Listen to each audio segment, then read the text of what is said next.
एक बड़े से नगर में एक बहुत ही धनवान व्यक्ति रहता था। उसके घर पर सुख सुविधाओं का अंबार लगा हुआ था।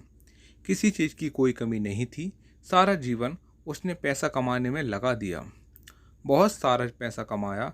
पैसे कमाने के चक्कर में भगवान की भाव भक्ति भी करना छोड़ दिया।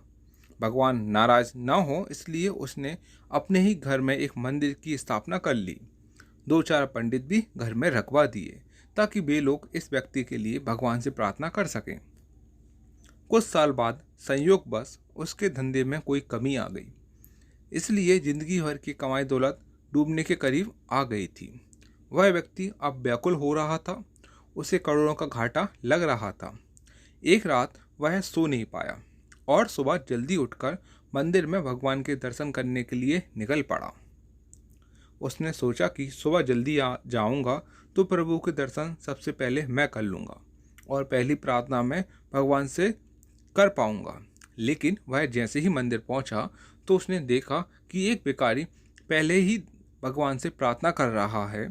उस भिखारी को देखकर वह धनवान व्यक्ति थोड़ा गुस्सा हुआ, लेकिन मंदिर में होने के कारण कुछ बोल ना सका। भिखारी को देखकर धनवान व्यक्ति सोचता रहा कि भला इस भिखारी को क्या मुसीबत आ गई। इसके पास तो खोने को कुछ भी नहीं है। इसके पास क्या मुसीबत हो सकती है। फिर धनी व्यक्ति ने उस भिखारी की प्रार्थना सुनने लगा। वह भिखारी भगवान से प्रार्थना करने लगा, हे भगवान, आज अगर 100 रुपये का बंदोबस्त ना हुआ तो मैं और मेरे बच्चे भूखे रह जाएंगे। 2 दिन से मेरे बच्चों को कुछ नहीं खा पाए हैं।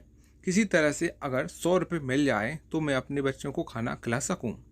भिखारी रुकने का नाम ही नहीं ले रहा था, लगातार अपनी प्रार्थना करते जा रहा था। यह देखकर धनी व्यक्ति झल्लाते हुए अपनी जेब से 100 रुपये निकाल कर उस भिखारी को देते हुए और प्रभु की तरफ मुक्त होकर बोला कि प्रभु, इन भिखारियों की तो आदत है ऐसे गिड़गिड़ाने की। आप इनकी बातों पर ध्यान ना दें, मेरी मुसीबत इससे बड़ी है।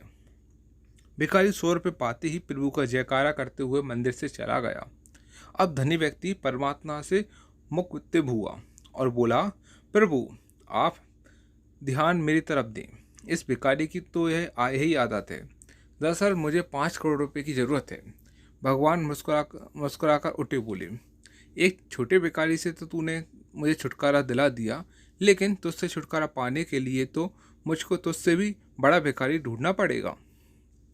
तो सब लोग यहाँ कुछ ना कुछ मांगने की ही ले ही आते हैं। कभी मेरी जरूरत का भी ख्याल आया है? धनी व्यक्ति आश्चर्यचकित हुआ, बोला, प्रभु, आपको क्या चाहिए? भगवान बोले, प्रेम। मैं भाव का भूखा हूँ। मुझे निस्वार्थ प्रेम व समर्पित भक्त प्रिय हैं। कभी इस भाव से मुझ तक आओ, फिर तुम्हें कुछ मांगने की आवश्यकता ही नहीं पड़ेगी। दोस्तों, इस कहानी का सार आपको समझ में तो आ ही गया होगा।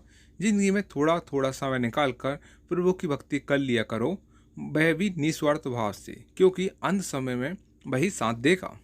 तो दोस्तों, आपको यह कहानी कैसी लगी आप हमें कमेंट करके बता सकते हैं। और यदि आप हमारे चैनल पर नए हैं तो चैनल को सब्सक्राइब करें और हमसे जुड़े रहें। एक बार फिर आपको दोस्तों बहुत बहुत धन्यवाद।